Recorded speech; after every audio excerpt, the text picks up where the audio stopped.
We woke up this morning with the sad news that Eda Mbazilika is dead. He passed away at the Nabbed University Teaching Hospital in Nnewi, Anambra State. That was today's morning, November 1st of 2022.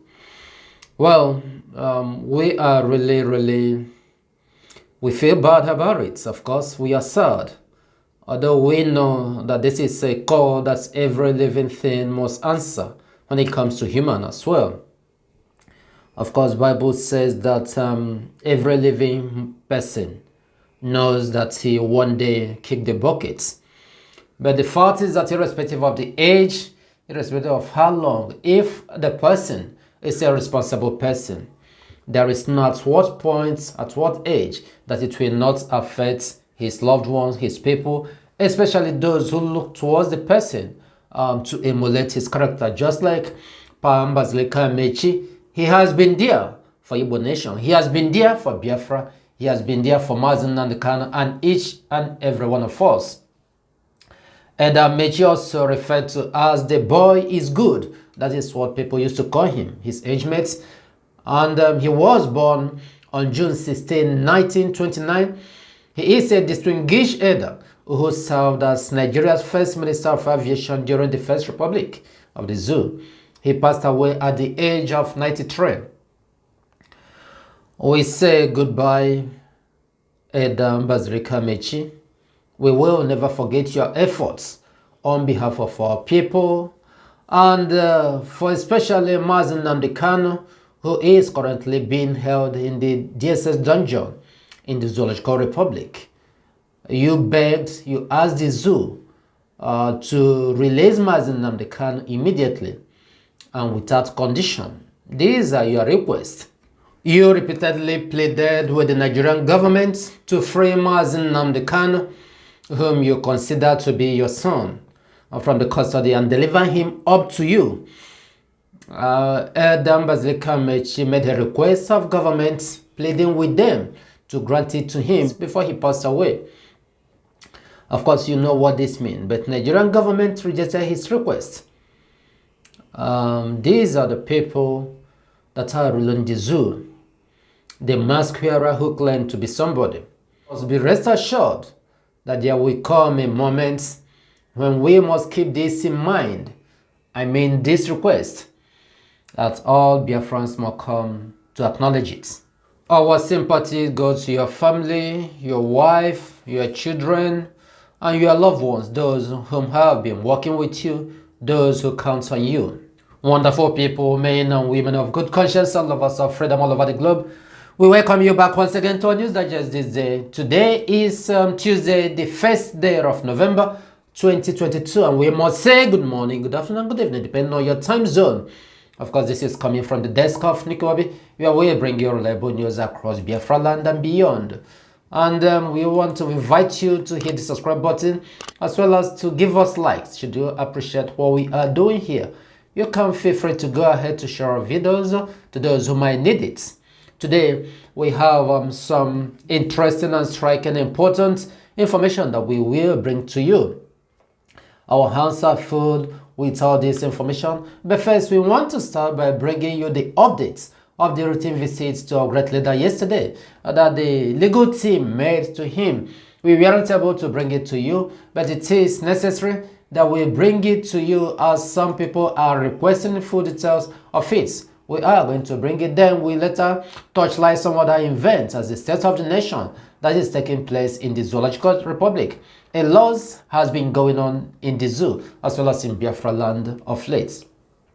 Updates on our today's visits to our indefatigable client Tony Mazen Nandekano at the DSS headquarters, where he is being unconstitutionally held in solitary confinement. Recall that it is yesterday, but I am reading what he wrote, so that's why I mentioned today.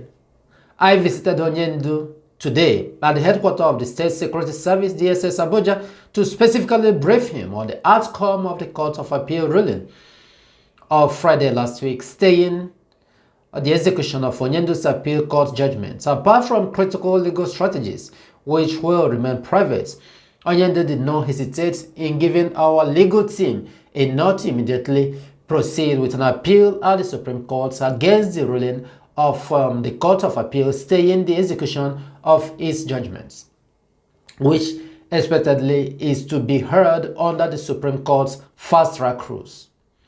Procedures towards an expeditious hearing of the appeal was agreed upon, and we are very hopeful that it shall still end in praises, God being our helper. As we had earlier stated, be assured that the Court of Appeal judgments which vindicated Onyendu and consequently discharged him of every bogus allegation still subsists. It has not been set aside. Onyendu's legal team, eminently led by Chief Michael Zekeme's son, will vigorously pursue an appeal at the Supreme Court against the ruling of the Court of Appeal, staying the execution of Onyendu's landmark victory at the Court of Appeal. Onyendu used the opportunity presented by the visit to generally thank all Umuchineke for their unshaken solidarity and support, even as he continued to encourage you all to remain peaceful and law-abiding as you have always demonstrated. Thank you all, Ezigbo Umuchineke, and remain hugely blessed. We move. Signed, Sir Ifeanyi Ejiofor, Esquire, KSC, IPOB's lead counsel, 31st of October 2022. We have heard the updates. It is simple and clear. Yes, the legal team is going to pursue it in the Supreme Court. Of course, Mazi Nnamdi Kanu, give them kudos for doing so. He accepted it, that it is necessary that IPOB legal team take this issue to Supreme Court. That is that. Of course, he used the opportunity to greet all Ezigbo Umuchineke, those who have been standing behind him and who have been supporting Biafra restoration projects, and those who have been sincere in fighting for this. You have heard it. So we are looking forward. Barrister Ejiofor says that it's going to be a fast-track rules. Well, let's see what the Supreme Court will do. But of course, you know, it's the zoological republic where there is no justice. Judicial system in the zoo has decayed. It has been exterminated. And that is that they continue adjourning cases, adjournment upon adjournment. And of course, the adage that says justice delayed is justice denied cannot be far so much denied or argued at this point, because this is what we see on daily basis in the zoological republic. And following that, earlier today in Lagos State, a fire has got the Yaba Clothing Kitchen at Tejoshi Road. In fact, it's called as well Tejoshi Market, and that is what people wake up to see today. But the question is, what is causing all this fire every now and then in various locations, various regions? But this is happening more in Lagos, in the market. And from every now and then, we continue seeing that there is no fire service around the market. Based on the amount of resources, the investments, the money, the commodity, the goods that are involved in these markets, it's high time that the markets, those who are managing the markets, should bring in fire service, standby, because all the people, traders in these markets, can offer to pay the services monthly. They hire various trucks for fire service, they bring it, traders will contribute. At the end of the month, they have a fund for it, where they will be contributing. They use it to pay for the service, because if maybe within 5 years fire incident didn't occur, fine and good, it doesn't make you to go back in business because of the little amount you are contributing. But in a situation where it takes 5 years, once fire will occur, you go back to the last point of your life, because all your capital, all your goods will get burnt. Where will you start? So you find out that that contribution you are making on monthly basis will go a long way to secure you. We know that the government of the zoo doesn't care, especially when it is areas, markets, locations that Biafra and Igbos are doing business. So why don't our people, those places that they are doing business, those markets, come together, reason together, bring in fire service team, that they will be there steady in case something like this happens. We started shouting this since 2019. Yes, That is when we started shouting it. So that it is necessary that the traders come together and pool their resources together and save themselves. Not every now and then issue of markets, issue of fire burning down market, and at the end of the day, people will lose their money, lose their capital. They don't know where to start again. I don't think it's worth doing.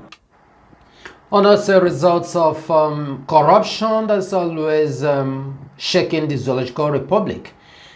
Based on information here, the EFCC has arrested the NNPP Kogi Assembly candidates with 326 million naira and as well as $610,500 cash in Gwarimpa, Abuja. Well, this is the zoo for you. They continue moving cash. But then it's not as if that carrying cash in Nigeria is prohibited. No. It's not prohibited because even the president, they carry cash in their autonomous good. A lot of them, when they visit One ports, we know what used to happen. Of course, the president themselves, they don't want you to transfer money to their account. No, they don't believe in accounts. They believe in digging a hole, sock away to put the money there, stock it. So carrying money is not prohibited in Nigeria, but what is going on at this point? When they set you up as a target, because all of them from A to Z, all the Nigerian politicians, the governors, the senators, the ministers, they have lower house of assembly, they have lower and higher. They always carry, this is how they carry their money. But no, this is EFCC. These are the people that are making Nigeria dry. You see EFCC, you see police, you see military.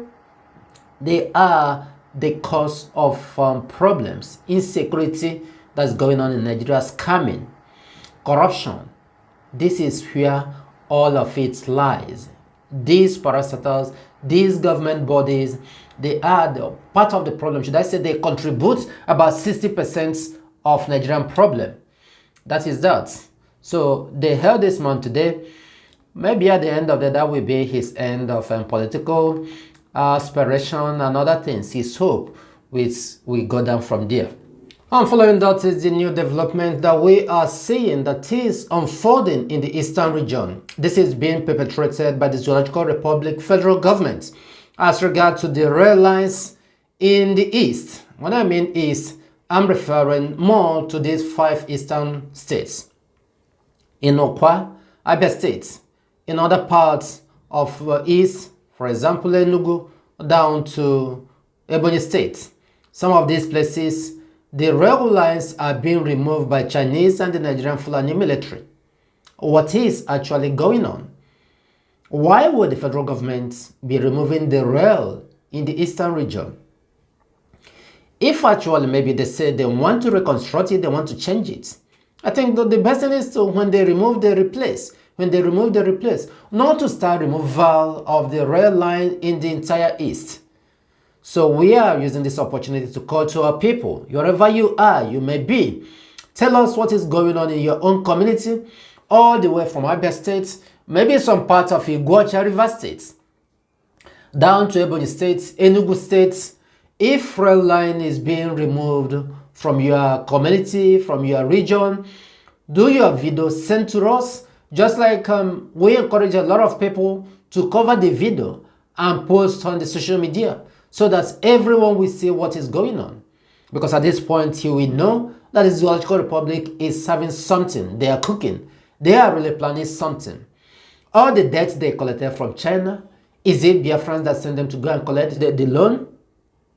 The resources they are using to finance the zoo is from Biafra land. They went and collected loan. Still, they can't use the resources they pay. Now they come back to our own land to remove the rail lines. I believe something is happening. Are they trying to say that when things start going south, that there will be no trend to come down to the east? I believe they are planning something bigger than this. It's not just removal of rail line. Maybe, like we have anticipated since 2020, and the information that has circulated before now, that the Zoological Republic Fulani government plans to start a war by 2022 so that comes 2023, there will be no election in the zoo. This is what we are really telescoping. This is what we are trying to find out. We are really searching it critically if it is where this is leading to. And at the same time, we are passing information to our people in the north. Things are really changing. Things are really changing fastly, speedily. I recall the words of Mazen and the Kano before now. If you're in the north, start making your way back to the east. Start planning to see how you come. A year has gone since we started shouting. In fact, 2 years. We want you to listen and to heed to this knowledge. If you have your relative in the north, try to reach out to them. Tell them now God and Nakarika for sure. We thank you for listening, wonderful people. We will continue keeping you abreast of things that are going on. We say that we are Biafrans, and it is in Biafra land that all of us have our citizenship, and until Biafra is fully restored, we will not rest. May you remain safe and blessed wherever you may be.